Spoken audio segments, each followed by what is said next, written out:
Media. Dengan saya Keisha. Hari ini saya akan menceritakan film Korea tahun 2013 yang sedih gila dan bagus parah, berjudul Miracle in Cell Number 7. Saking bagusnya, film ini udah di-remake sama negara-negara lain seperti India, Filipina, dan Turki. Bahkan tahun ini bakalan di-remake sama Indonesia. Penasaran? Tonton yuk sampai habis!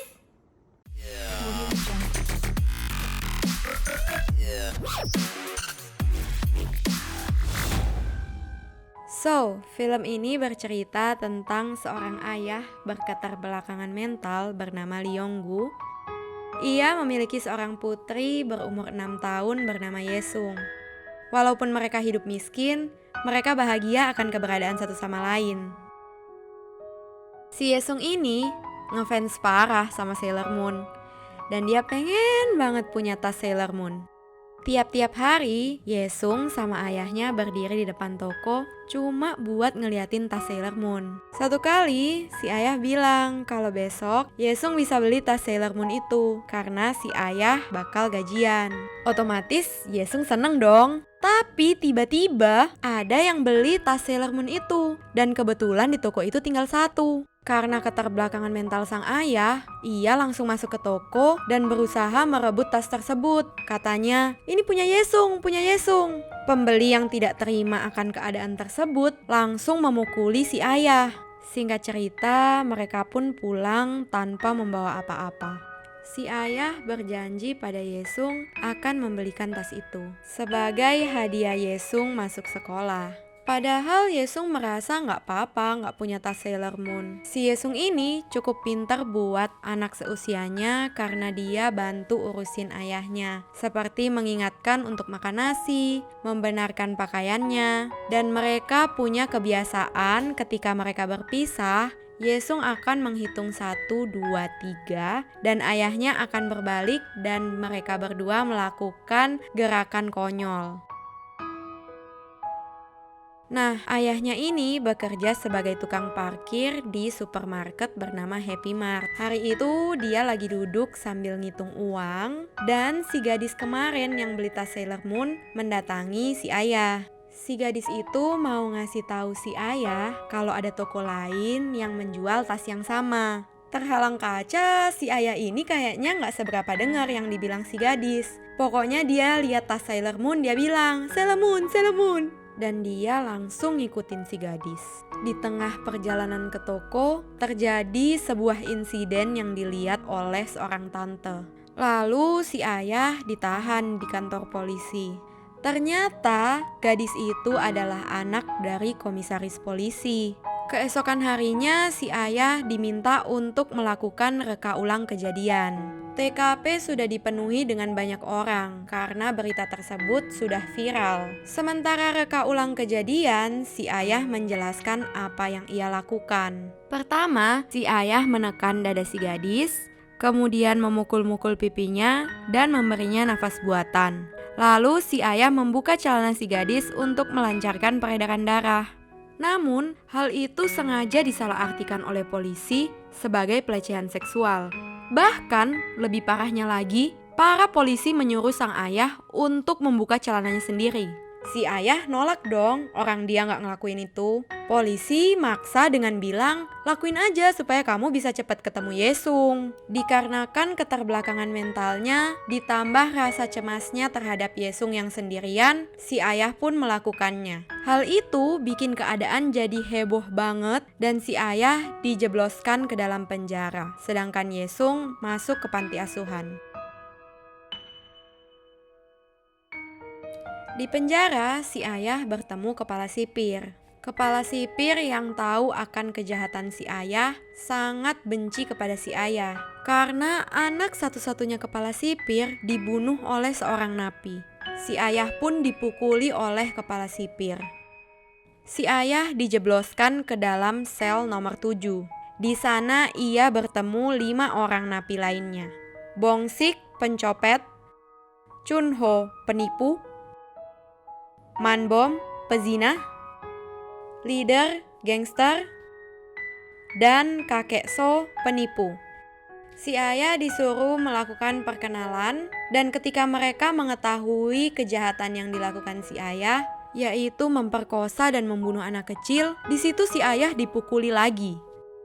Satu kali semua napi berada di lapangan. Di situ ada geng lain yang iri akan bisnis si leader karena si leader memiliki bisnis penyelundupan barang ke dalam penjara. Ia bermaksud untuk menusuk si leader, namun hal tersebut dilihat oleh si ayah.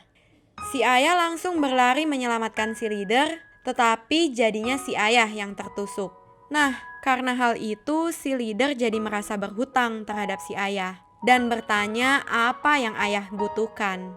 Di situ si ayah meminta Yesung. Singkat cerita, si leader berhasil nyelundupin Yesung melalui sebuah acara yang kebetulan diadakan di penjara saat itu. Ketika bertemu, Yesung dan ayahnya saling berpelukan dan menangis saking kangennya. Baru ngobrol bentar, terjadi situasi mendadak yang mengharuskan Yesung balik saat itu juga.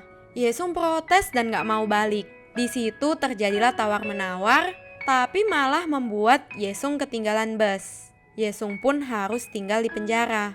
Walaupun tinggal di penjara, Yesung sangat bahagia karena ia bisa bersama dengan ayahnya. Yesung jadi semakin dekat dengan kelima napi di sel nomor 7. Yesung sempat menggambarkan baju Sailor Moon ke gambar porno kesayangan para napi. Para napi berencana mengembalikan Yesung melalui sebuah acara yang diadakan lagi di penjara. Tapi ternyata acaranya beda.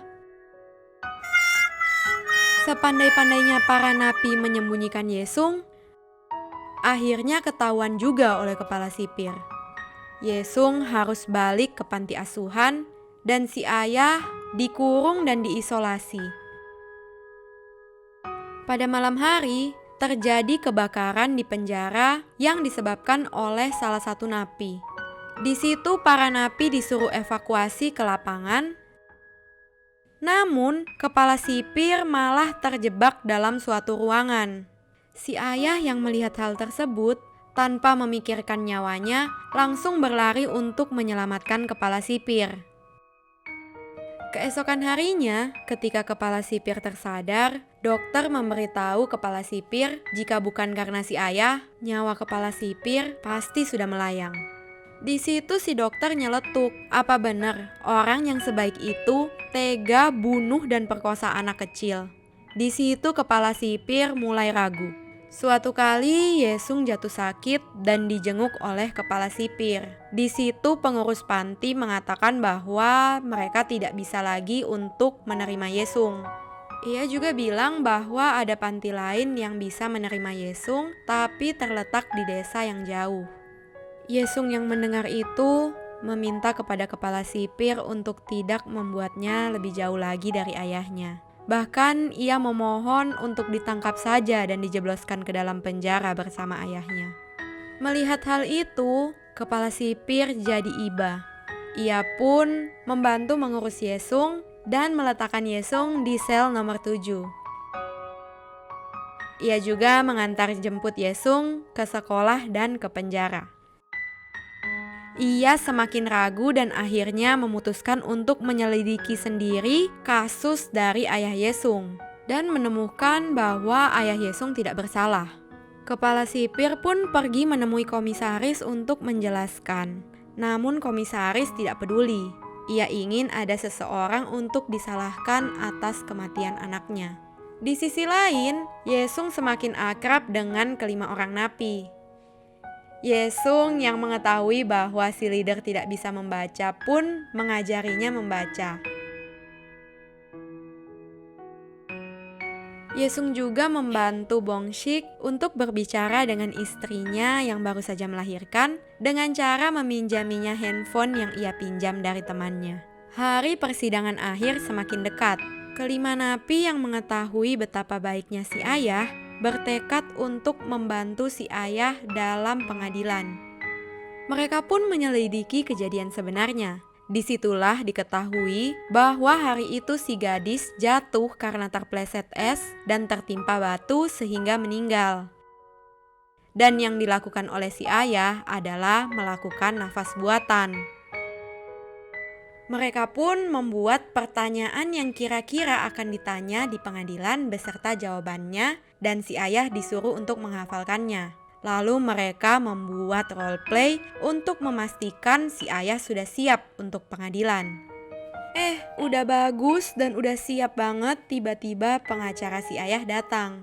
Bukannya membantu si ayah, tapi malah mengancam. Akhirnya hari persidangan pun tiba. Sebelum masuk ke ruang persidangan, komisaris menemui si ayah. Di situ ia memukuli dan mengancam si ayah. Ia bilang jika si ayah tidak mengakui kesalahan tersebut, ia akan membunuh Yesung. Karena hal itu, ketika hakim bertanya pada si ayah, ia hanya bisa terdiam untuk waktu yang cukup lama. Ia galau apa yang harus ia lakukan. Di sisi lain, Yesung sudah mewanti-wantinya untuk mengatakan hal yang sebenarnya. Namun, di sisi lain, ia mengkhawatirkan keselamatan Yesung.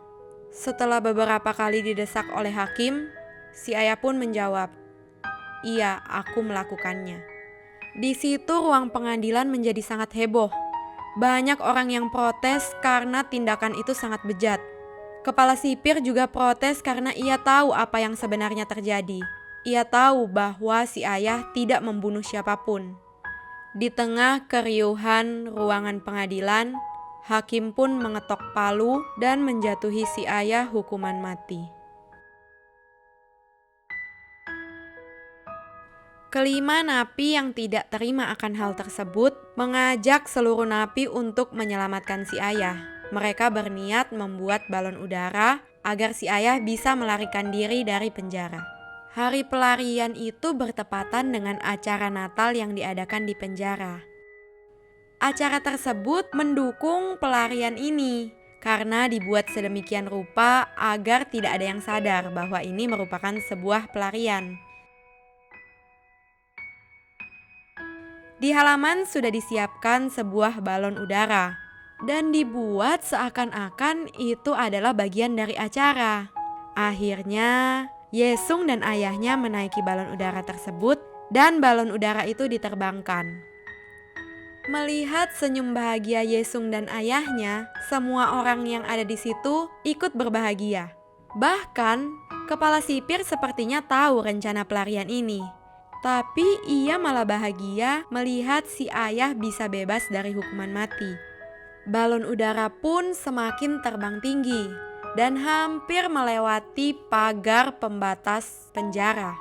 Ketika udah terlewat dan mereka lagi dada-dada, ternyata talinya nyangkut ke pagar, sehingga pelarian pun gagal. Semua kelihatan sangat kecewa, termasuk kepala sipir. Namun Yesung dan ayahnya menganggap itu sebuah momen berharga di mana mereka berdua bisa melihat matahari yang terbenam. Ayahnya pun berpesan pada Yesung untuk tidak melupakan hari itu, juga tidak melupakan sang ayah. Hari eksekusi pun tiba. Harinya bertepatan dengan ulang tahun Yesung. Mereka melakukan perayaan kecil-kecilan untuk Yesung. Yesung mendapatkan kado-kado dari kelima napi dan juga ayahnya. Yesung akhirnya bisa mendapatkan tas Sailor Moon yang selama ini dia inginkan.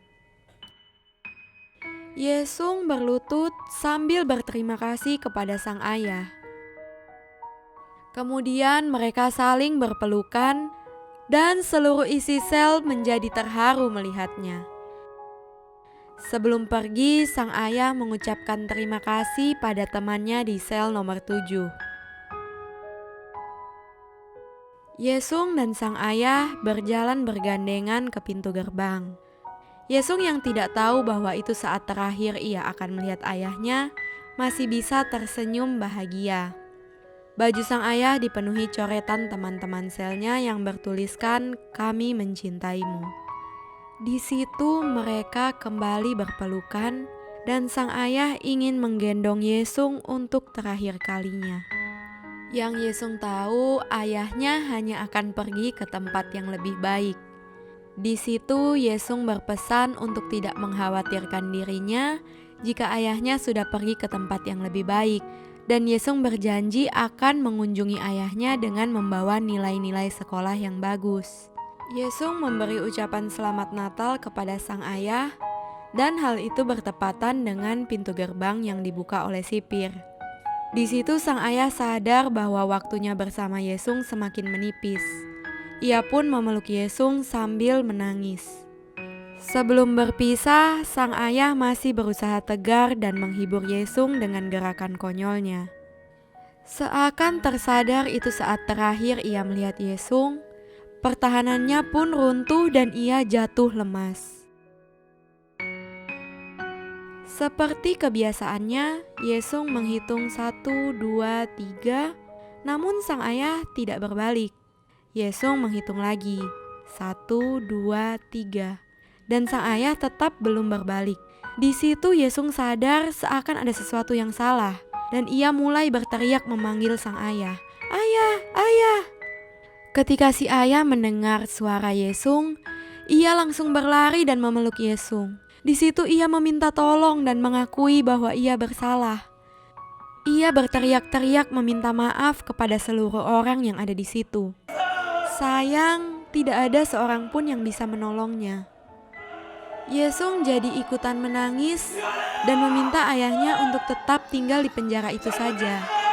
Teriakannya menggema di penjara, namun sayang tidak ada yang bisa menolongnya. Fast forward, Yesung sudah besar dan sudah menjadi pengacara. Di situ ia membuka kembali kasus sang ayah untuk membersihkan nama baik sang ayah. Yesung menemui kembali teman-teman ayahnya. Di situ sang leader sudah menjadi pendeta dengan Chunho sebagai pianisnya. Bongshik dan Manbom menjadi peramal gadungan. Semua hadir ke persidangan bersama dengan kepala sipir. Yesung akhirnya memenangkan sidang tersebut dan sang ayah dinyatakan tidak bersalah. Yesung tersenyum bahagia sambil membuka map yang berisi foto ayahnya.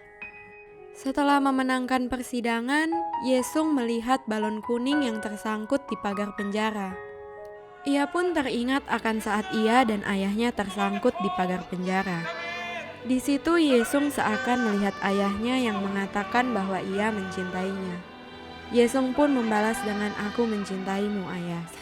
Dan ia pun mengucapkan selamat tinggal. Dan film ini pun berakhir.